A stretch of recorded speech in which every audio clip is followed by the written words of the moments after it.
মিলনপাড়ায় একটি খামার ছিল। সেই খামারে অনেক ভেড়া প্রতিপালন করা হতো। একটি শিশু ভেড়ার সাথে বনের একটি শিশু হরিণের বন্ধুত্ব হয়। ভেড়ার বাচ্চাটি যখনই মাঠে বেরোতো তখনই সে শিশু হরিণটিকে খুঁজে বেড়াতো।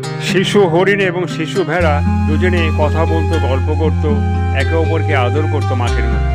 আপনাদের কাছে একটি রিকোয়েস্ট, ভিডিওটি ভালো লাগলে অবশ্যই সাবস্ক্রাইব করে উৎসাহ দেবেন। এই বন্ধুত্বের ভালোবাসায় জীবনকে বাঁচিয়ে রাখে। শিশু ভেড়ার মাটি দূর থেকে ফলো করত, সে খুব আনন্দই পেত।